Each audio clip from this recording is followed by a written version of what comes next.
Hello, everyone. Welcome to Machine Learning APIs by Example.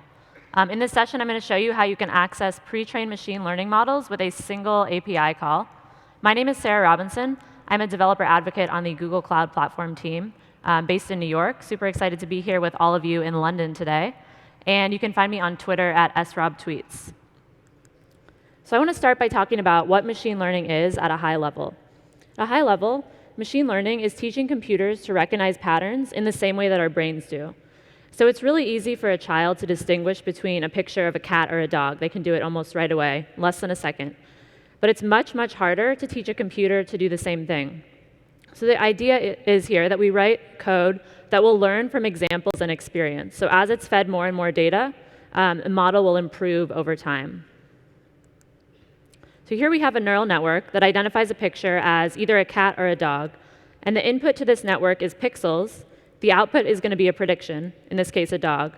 And each layer of the network is looking for specific features in the image. Maybe it's the shape of the ears, the hair, to come out with this prediction, in this case, a dog. So this is a pretty typical deep neural network. Let's take a step back for a moment, and let's try some human-powered image detection. So let's take a look at this picture of an apple and an orange. Let's say we were going to start writing our own algorithm to differentiate between the two. If we were to write the code to do this, what are some things that we might look for in the images to distinguish between them? You can shout it out. Color. I heard color over here. Color is a great one.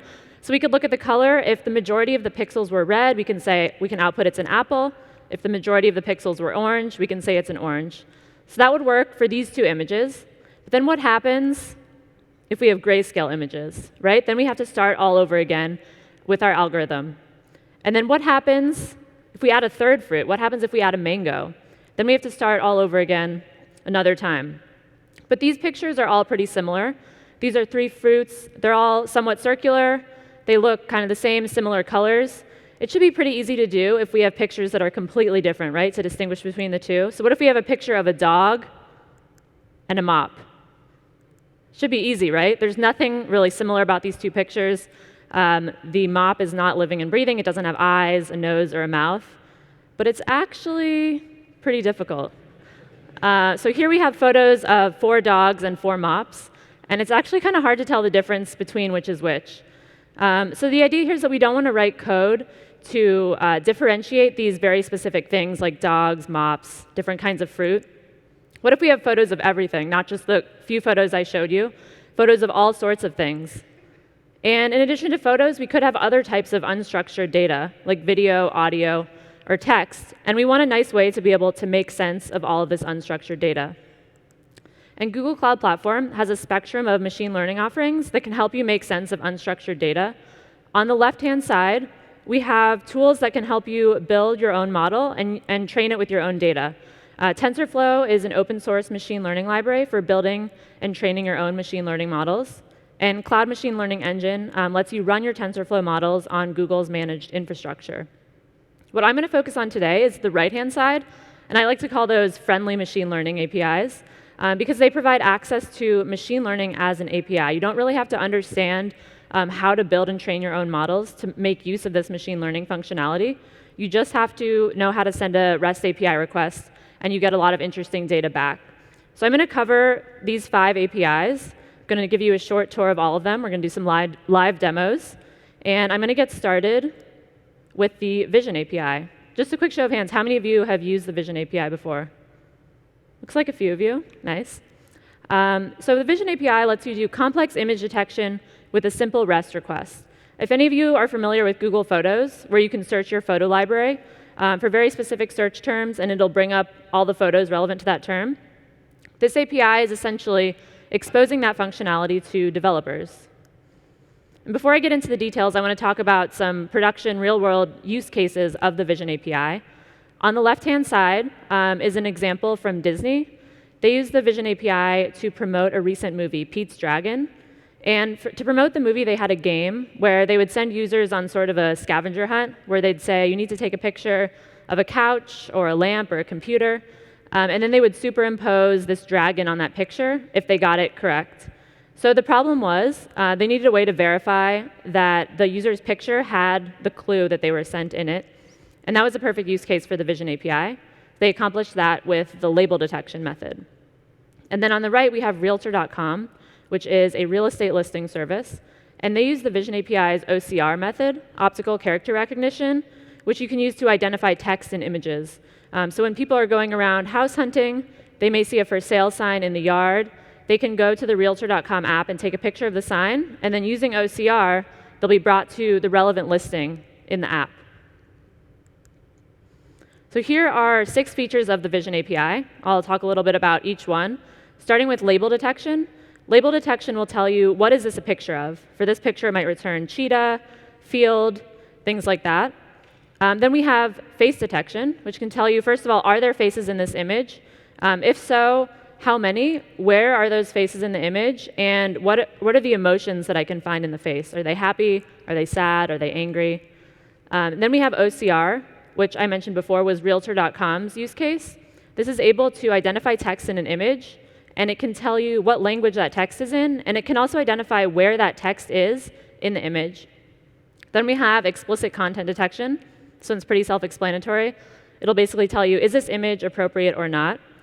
One thing this is really useful for is if you've got a site with a lot of user-generated content, users uploading a lot of images, you may not want to have somebody manually going through flagging all these images, are they appropriate or not? Instead, you could just send those to the Vision API, and then you'd only have to review a subset of those images. Then we have landmark detection, which can tell us, is this a popular landmark, in this case, the Eiffel Tower? If so, what are the latitude and longitude coordinates? And then we have logo detection, which can identify logos in images. So let's take a look at the JSON response for each one. This is a picture of me and 2 of my teammates. You may have seen them present earlier today. We were on a trip to Petra in Jordan last year. We took this selfie, and I sent it through the Vision API's face detection method. And what you see here in the JSON is just the response for my face. So it returns an object for each face found in the image. We can see that head wear likelihood is very unlikely, which is true. I'm not wearing a hat, although my 2 teammates are. And joy likelihood is very likely. I'm smiling in the image. It also tells you where different facial features are for each face found in the image. Eyes, nose, mouth, long list of things you can find there. Then the other JSON response I want to show you is landmark detection. So I wanted to send this picture, see what the Vision API found. Does everybody know what this is a picture of? Eiffel Tower, right? I thought so too. It's actually the Paris Hotel and Casino in Las Vegas. So I wanted to see, can the Vision API tell the difference between the two?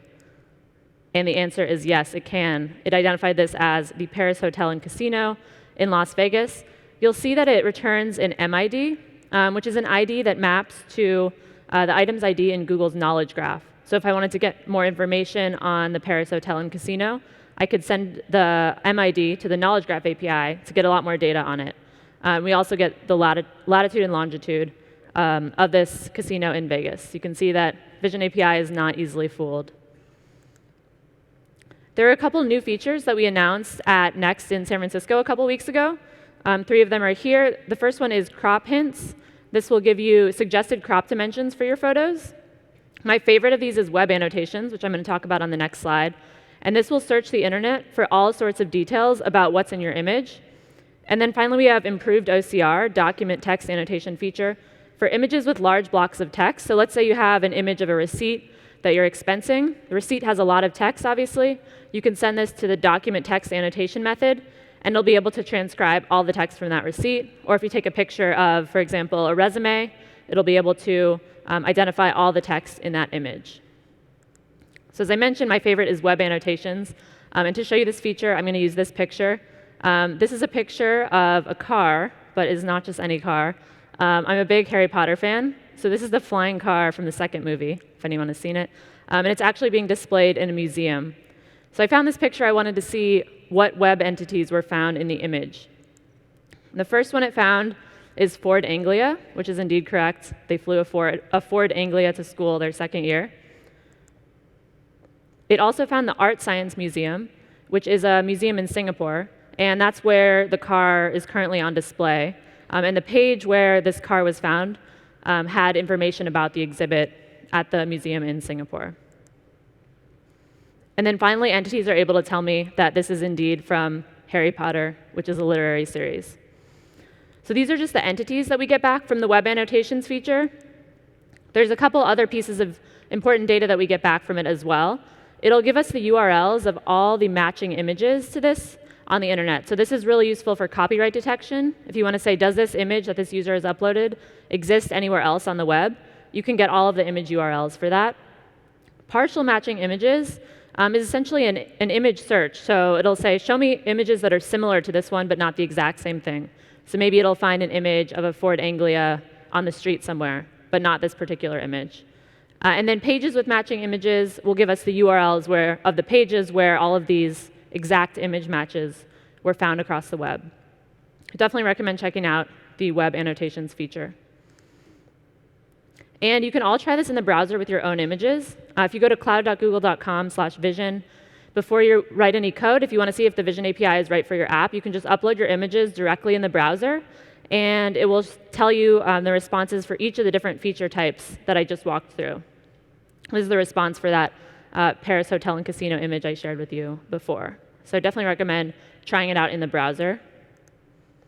And if you were wondering about our sheepdog versus mop example, this is what the Vision API found for one of our dog images, that one all the way on the right. It's 99% confident that it's a dog, and it's even 77% confident that it's a Commodore, which is a specific type of breed that this dog is. So it did pretty well in that image.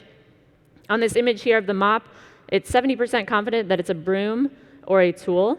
And I won't show you the response for all of them, but overall it got 3 out of 4 right for each one. So this third image of a dog, it didn't come up with the label dog, but it did say fur, so I'm not sure if that one's a hit or a miss. And then this third image of a mop said it was a textile, but it didn't identify it as a broom or a tool. So overall, this pre-trained model did pretty well on these images that are particularly hard for even a human to identify what's in the image. So that was image data. Another type of unstructured data you might have is audio. Has anybody ever used the OK Google functionality on their phones? Looks like a lot of you have, about half.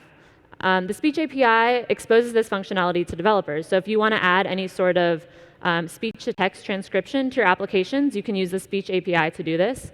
It lets you do speech-to-text transcription in over 80 languages. And I want to talk about a customer that's using the Speech API. This is an app called Azar, which is a chat application that has connected over 15 billion matches. And through these matches, you have the option to send an audio snippet, and it's using the Speech API to transcribe all of those audio snippets. And one thing that I really like about the machine learning APIs is there's a lot of different use cases where you might want to combine multiple APIs. And Azar is doing that. So they're using the translation API for any cases where the matches don't speak the same language. And so let's say somebody sends an audio snippet, they'll transcribe it, they'll take that raw text, send it to the translation API, and then output the response in the correct language for the particular user.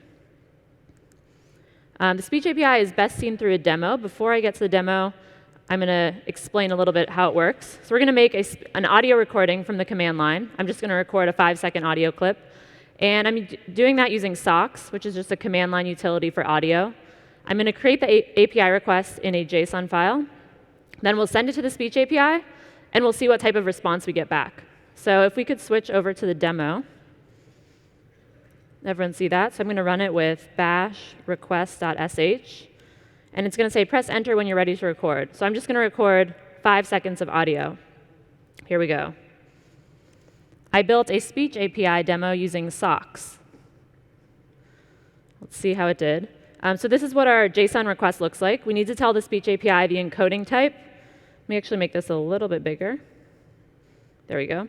We need to tell it the encoding type, in this case FLAC, the sample rate in hertz, the language code. This parameter is optional, but if you leave it out, it will default to English. So if you have another language in your audio, you need to tell it what language code that is. And then this parameter I'm going to talk about shortly. But let's see. It's just making a curl request to the API right now. And here we go. It says, I built a Speech API demo using socks. And it did pretty well. It got Speech API as an acronym, which is pretty impressive. But you'll notice that socks is a proper noun, and obviously didn't build it using socks. So one thing that the Speech API lets you do is if you've got some specific terms that are unique to your particular application's use case, you can add them in this speech context parameter. So if I go to my code here, this is my bash script, I'm going to tell it to look for the word socks. And I'm going to try to record the same exact thing again. So let's run our script again, and I'm ready to record. I built a speech API demo using socks. And we can see that it's got that socks parameter, and let's see how it did the second time. It was able to get it, which is pretty cool. So that's just an example of how you can fine-tune the speech API depending on any specific vocabulary that's relevant to your application. And another thing you can do with the speech API is, in this case, I sent it a complete audio file. You can also send it a streaming audio file. So you can send it a stream of audio, and it'll transcribe it as that stream is going. We can go back to the slides. So that's the speech API. As I mentioned before, it's available in over 80 languages. You just need to tell it the language code of the language you'd like to use it in. So the speech API lets us transcribe audio. Once we transcribe it, we get this raw text. And there's probably some further analysis you'll want to do with that text. And that's where the natural language API comes into play. The natural language API lets us extract entities, sentiment, and syntax from our text. A customer that's using this API is a company called Wootrick, and they are a customer feedback platform. So essentially what they let their customers do is the customer will place a feedback form in various pages throughout their site. Maybe you've seen a little form on the bottom of a page that says, how did you find the experience in this application? You can rate your experience from 0 to 10. It's called a Net Promoter Score, and then you can provide some open-ended feedback. Wootrick helps customers make sense of that feedback. And if you look in the form in the top right, this is what it might look like. So you rate the experience from 0 to 10. And that part is pretty easy for them to parse. Obviously, it's just a number. But what's much more difficult to make sense of is this open-ended feedback that customers can leave when they fill out this form. And they're using each method of the natural language API to make sense of that feedback. So the first thing they're using is sentiment analysis to say, OK, did the customer's feedback, open-ended feedback, line up with the score they gave? Let's say that they were a little bit angry with the product, but they still gave it a 10. So didn't quite align. So they can use the sentiment analysis feature of the API to kind of gauge, did that match up?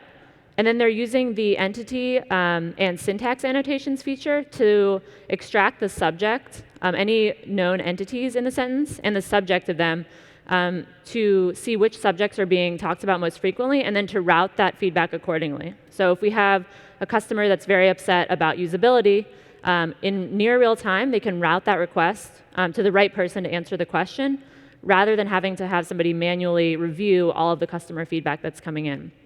And this has freed up a lot of their time using the natural language API.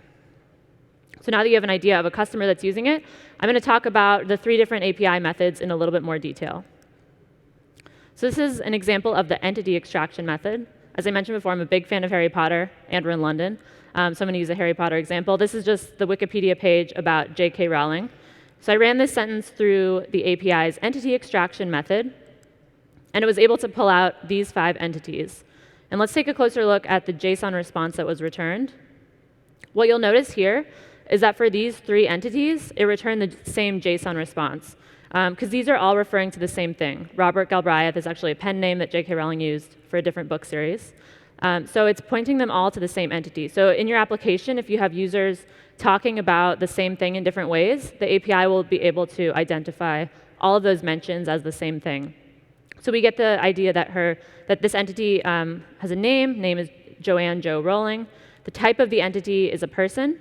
And then if the entity has more metadata associated with it, it'll give us the MID for that entity, along with the Wikipedia page for her. If the entity doesn't have a Wikipedia page, the metadata field will just be empty.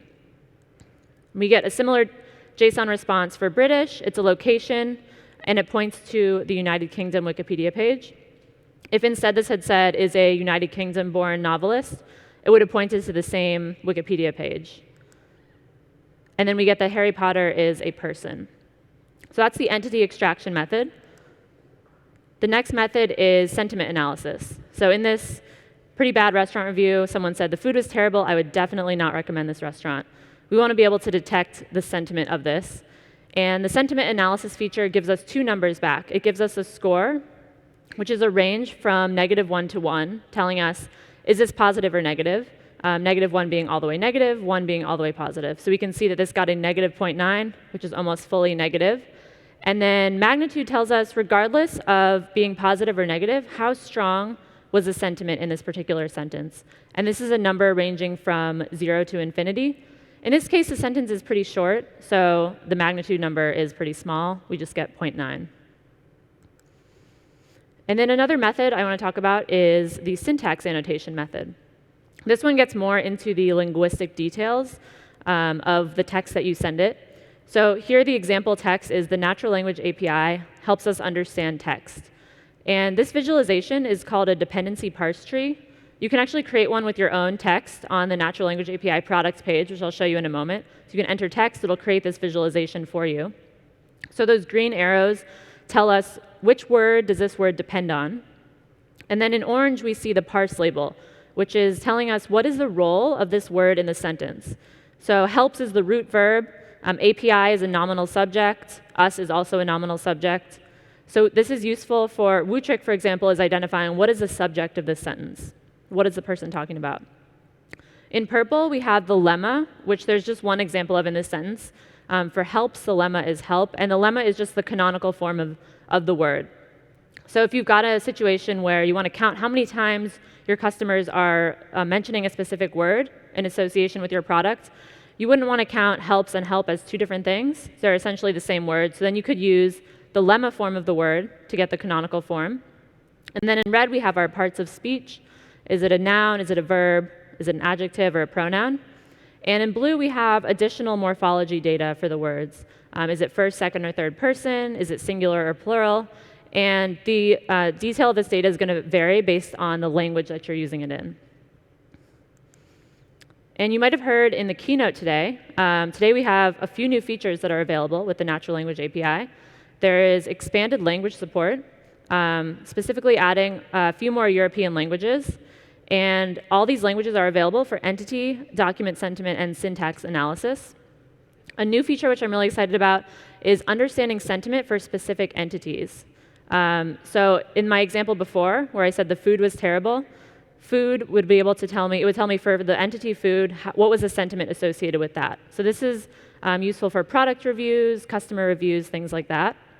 This is currently only available in English. And we're improving the models for sentiment and entity analysis, so the underlying models that are behind the scenes of the API. Those are some exciting new features. And the best way to experience this API is through a demo. And this is what my demo does. This demo is showing the syntax annotation feature. This feature might be a little bit harder to grasp. OK, this is a lot of linguistic data. What can I actually do with that data in my application? So what I did was I streamed all tweets. I built a node server that streamed tweets using the Twitter streaming API, all the tweets with hashtag Google Next 17 in them. So the streaming API will give me just a subset of all the tweets coming in, not all of them. And it sent those tweets to the natural language API, to the syntax method, to get all that syntax annotation data. And then I'm storing those in BigQuery. BigQuery is our big data as a service product. Lets you query lots and lots of data really easily. So I'm going to show you some of the data I got back in BigQuery. If we could switch to the demo. Cool. So this is what a sample of what the data in my table looks like. So we can see I collected just under 11,000 tweets when I was streaming this. And for each tweet, we got the ID of the tweet, the text, when it was created, how many followers the user had, hashtags. Hashtags is returned from the Twitter streaming API. And then I've got this giant JSON string with all my syntax data from the natural language API. So you may be wondering, how am I going to parse this giant JSON string with SQL? SQL is how you write queries in BigQuery. And the answer is BigQuery has a feature called user-defined functions, which lets you write custom JavaScript functions that you can use to parse rows in your table. So here I have already written out the query. And what this is going to do is it's going to go through all that tweet text, specifically the JSON response from the natural language API, and it's going to count which adjectives were used in tweets about Google Next. And I'm not caching my results, so you know I'm not cheating. I'm going to run the query here. So again, this is running this function on all 10,000 plus of my tweets. And it just finished in about 5 seconds. So here we can see some of the adjectives. that were used in combination with Google Next 17. And I've got another query here that's doing something similar, but this one is counting the subject. So you can see here I'm looking for that N subj, which is the nominal subject. So in all the tweets, what are the subjects that people are referring to most in those tweets? So I'm going to go ahead and run that query. And you can see that I was a common subject. People were talking about conference in reference to themselves, maybe giving an opinion about it. Google, and then we see some more specific ones on the next page. So that's just an example of how you can make sense of the data that's returned from the syntax annotation method of the natural language API. And I mentioned before I was going to show you the browser demo. So here, if you go to the natural language API product page, I'll share the URL at the end of my presentation. There's a little box here where you can try the API. And I've written in a sample review here. So let's say I went to a sushi restaurant and I said, I really liked the sushi, but the service was terrible. And I want to analyze this with the natural language API. There's kind of a mixed sentiment here, right? So I love the sushi, and this is where the entity level sentiment, the new feature that we announced today, comes in.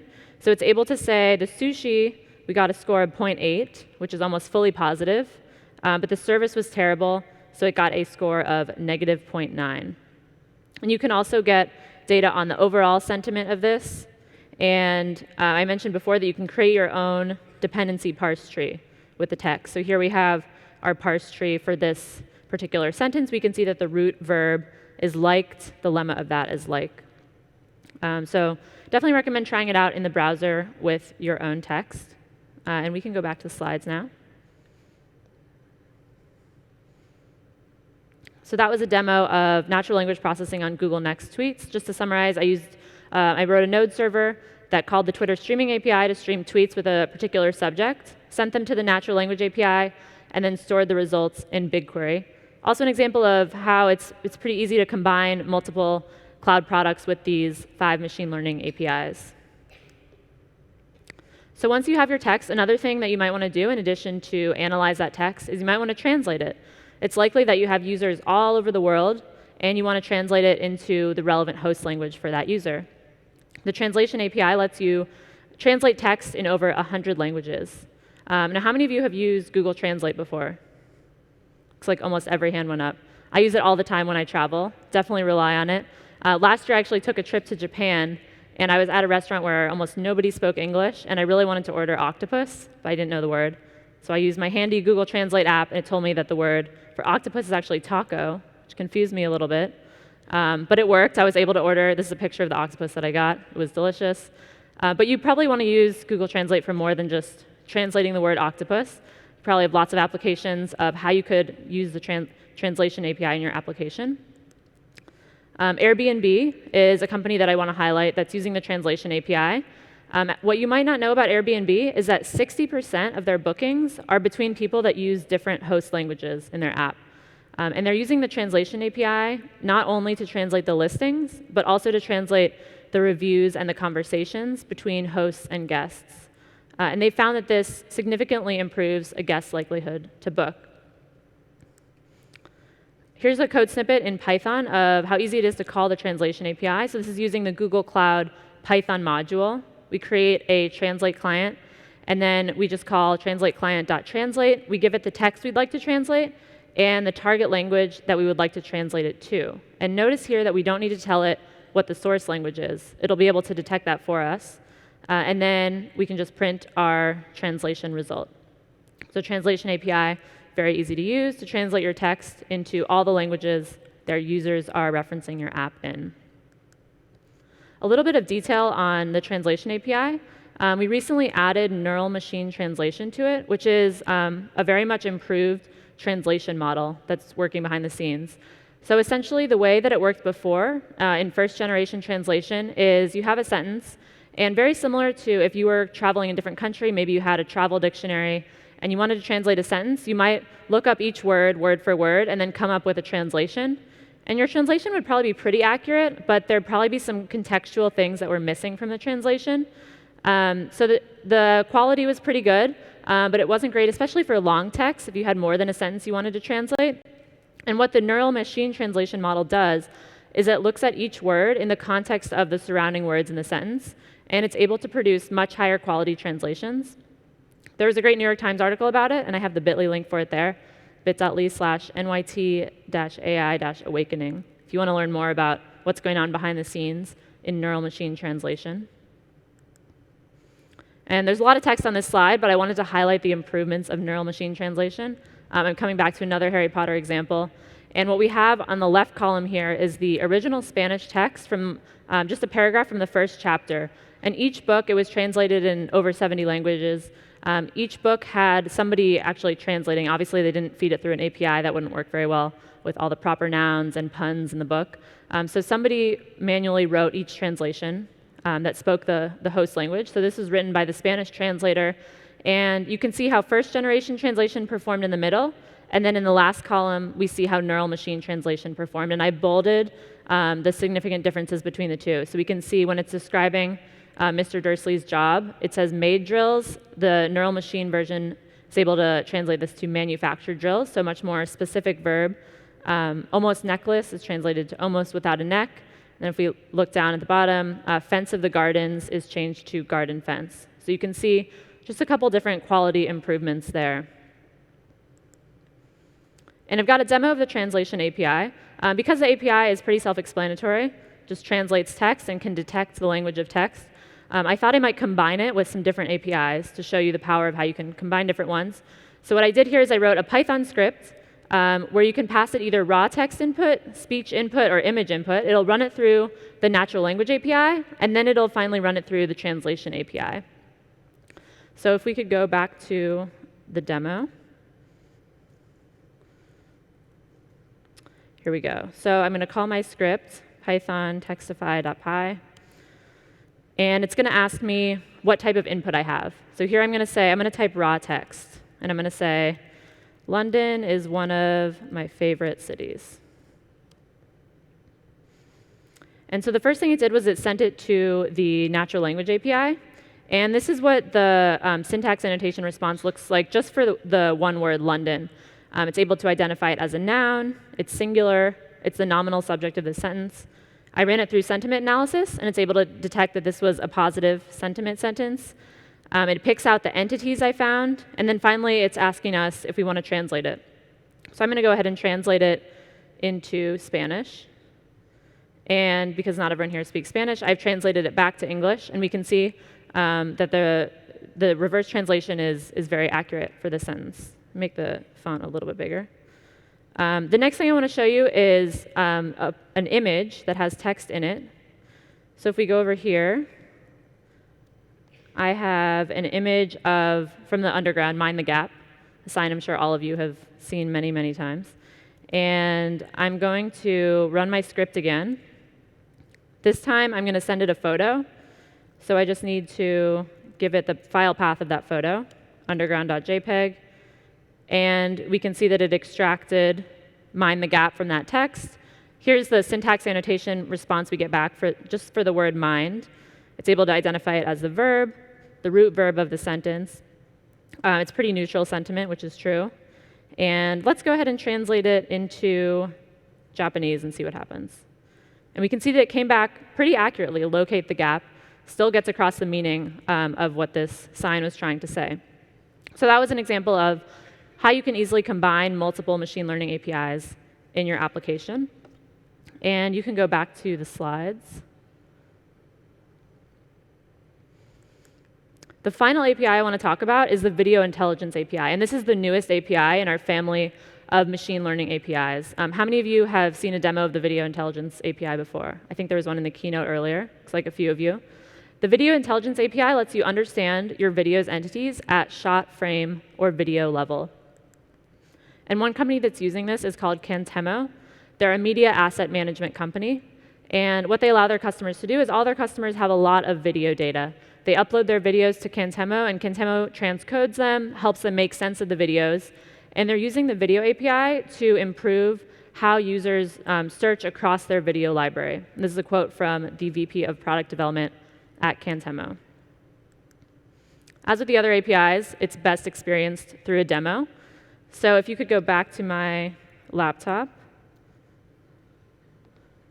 we are going to show this video API demo. I'm going to go to full screen. So what I have here is a video of the Super Bowl commercial for Google Home. And I'm going to play just the first few seconds of it. So we can see it starts with a mountain pass. We've got a house in there, a street scene, and a dog, and a garage. I'm not going to play the whole thing. But we can see we get the idea. There's a lot of different things happening in this video. And let's say we had to manually categorize what was happening in every scene. We'd have to watch the whole thing and write down different tags about what was happening. The video API takes care of this for us. So it gives us a lot of JSON data on what's happening in every scene. Let me make this a bit bigger so you can all see. So here we know that there's a dog. And not only does it tell us there's a dog in this video, it tells us where in the video the dog is. And we can see that it ends with a cake. If we scroll down, we can see a couple more labels. It's able to tell us exactly what type of dog this is. And it's even able to identify that mountain pass from the opening scene. So that's how you can use the video API to analyze one video. You likely have more than one video that you want to analyze. And so the Video Intelligence API makes it really easy to search a large library of videos. So let's say we're a media company that we've got terabytes of videos that are sitting in storage buckets. We might want an easy way to search our videos. One common task is you might want to create a highlight reel. So you might want to find very specific clips from across your video library and compile them into one. So in this application, I've got a couple of videos. And let's say that I am a sports media company. And I've got a lot of different sports videos, but I only want to find the ones with baseball in them, because I'm going to create a highlight reel of those. So I can go ahead and search all my videos for the baseball ones. Boom, the video API is able to tell us all of our videos that have baseball in them. Not only is it able to tell us which videos have baseball, but it can tell us where in those videos we can find baseball. So here, this video is almost entirely about baseball. This one here is my favorite example because the video has only one tiny clip of baseball in it. So if I were to have to manually find that clip, I'd have to watch the entire thing, note down the timestamp of when baseball happened. But the video API can point us to that exact scene. This is last year's year in search video. Every year, Google publishes a video compiling the top searches from that year. So we can go right to this point and see that this was from last year when the Cubs won the World Series in Chicago. So let's do one more search. It's a little cold in London today, so I think it might be nice to be on a beach. And machine learning can't take us there yet, but what it can do is find all of our beach videos for us. So here we can see all the different scenes in our videos where we have a beach, which is pretty cool. I'll just click through a few of them. So you can see that something that would have been very hard to do just a few months ago is now available with one API request using the Video Intelligence API, which makes it easy to make sense of a large library of video content. You can go back to the slides. And here's a little diagram of how this demo works. So the video content is all in a cloud storage bucket, which is our object storage service. And I have a Google Cloud function listening on that bucket. And the function is triggered whenever a new item is added. So in my function, I check for, is it a video? If it is, I send it to the Video Intelligence API. And the Video API has a parameter when you send it a video that you can say, here's the URL of a different Google Cloud storage bucket where I want to write my annotations. So I'm sending all the JSON annotations to a separate cloud storage bucket. And then I have an App Engine app, a Node.js app running on App Engine, that's just pulling the metadata of the videos. It's pulling the videos and then their associated metadata. So the front end of the application isn't actually calling the video API. It's just getting the associated metadata. I built this app with Alex Wolf. If you like the front end, give him a shout out on Twitter. Just a little bit more detail on the JSON response you'll get back from the video API. So this is a video of the tour of the White House. And in this particular scene, we have a bird's eye view. And this is the label that's returned. It tells us, the locations object will tell us what are all the scenes where there was a bird's eye view in the video. In this example, there's just one particular scene. And it'll give us the start time and stop time and end time for that label in milliseconds, along with a confidence value from 0 to 1. So it's 96% confident that it found bird's eye view in this scene. Just one more example. This is a portrait, and it successfully identified this as a portrait. And it tells us the start and end time where that label occurred in the video, along with a confidence value. So that's a quick intro to our newest API, Video Intelligence API. And I encourage all of you to start using the APIs today. The Video Intelligence API is currently in a private beta. If you go to that page, you can sign up for it. And on all of these pages, including video, there'll be a section where I showed you for the natural language API, where you can play with all of these APIs in the browser using some of your own data. If you'd like the code for any of the demos in my talk, it's in my personal GitHub repo under ML Talk Demos. And that video API demo that I just showed is in a separate repo called Video Intelligence Demo.